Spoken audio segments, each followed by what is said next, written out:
भारतीय सेना ने ऑपरेशन सिंदूर से पाकिस्तान को उसकी औकात बता दी है। लेकिन पाकिस्तान और उसके दोस्त चीन का इतने से मन नहीं भरा है और अब चीन ने पाकिस्तान को अपना सबसे खतरनाक फाइटर जेट J-35 देने की बात कही है, और वो भी तय समय से पहले। ऐसे में सवाल उठता है कि भारत की काउंटर तैयारी क्या है। तो आपको बता दें कि चीन के J-35 का मुकाबला करने के लिए भारत अपने सुखोई 30 को अपडेट कर रहा है। रक्षा मामलों से जुड़े जानकार बताते हैं कि चीन अपने J-35 को लेकर चाहे कुछ भी कहे, लेकिन हकीकत के तराजू पर चीन के फाइटर जेट और हथियार कभी सटीक नहीं बैठेगा, और इसकी अपनी कई वजहें भी हैं।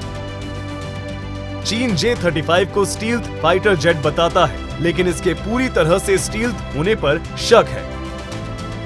लिहाजा भारत का स्वदेशी रडार सिस्टम विरूपाक्ष इसे आसानी से ट्रैक कर लेगा। भारत विरूपाक्ष रडार को सुखोई 30 में लगाने जा रहा है ताकि चीन के J-35 को आसानी से ट्रैक किया जा सके और जरूरत पड़ने पर हवा में मार गिराया जा सके।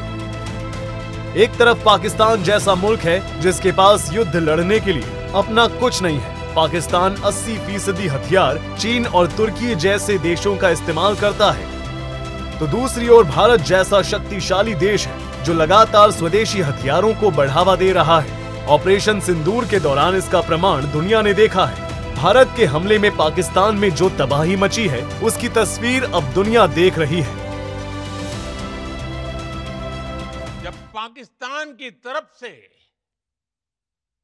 गुहार लगाई गई, पाकिस्तान की तरफ से जब ये कहा गया कि उसकी ओर से आगे कोई आतंकी गतिविधि और सैन्य दुस्साहस नहीं दिखाया जाएगा, तो भारत ने भी उस पर विचार किया।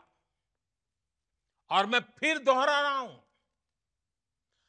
हमने पाकिस्तान के आतंकी और सैन्य ठिकानों पर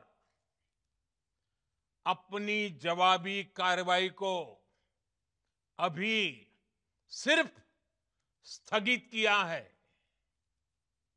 आने वाले दिनों में हम पाकिस्तान के हर कदम को इस कसौटी पर मापेंगे कि वो क्या रवैया अपनाता है। भारत के स्वदेशी ब्रह्मोस मिसाइल ने पाकिस्तान के कई अहम ठिकाने ध्वस्त कर दिए और पाकिस्तान अपनी बर्बादी देखता रह गया। भारतीय सेनाओं ने ऑपरेशन सिंदूर को पाकिस्तान में मौजूद आतंकी ढांचा ढहाने के उद्देश्य से लॉन्च किया था। हमने उनके आम नागरिकों को कभी निशाना नहीं बनाया था, मगर पाकिस्तान ने न केवल भारत के नागरिक इलाकों को निशाना बनाया, बल्कि मंदिर, गुरुद्वारा, गिरजाघर पर भी हमले करने का प्रयास किया। भारतीय सेना ने शौर्य और पराक्रम के साथ साथ संयम का भी परिचय देते हुए पाकिस्तान के अन्य ठिकानों पर भी प्रहार करके करारा जवाब दिया है। हमने केवल सीमा से सटे सैन्य ठिकानों पर ही नहीं कार्रवाई की, बल्कि भारत की सेनाओं की धमक उस रावलपिंडी तक सुनी गई जहां पाकिस्तानी फौज का हेडक्वार्टर मौजूद है। मित्रों, भारत में आतंकवादी घटनाएं करने और कराने का क्या अंजाम होता है, यह पूरे विश्व ने उरी की घटना के बाद देखा, जब हमारी सेना ने पाकिस्तान में घुसकर सर्जिकल स्ट्राइक की।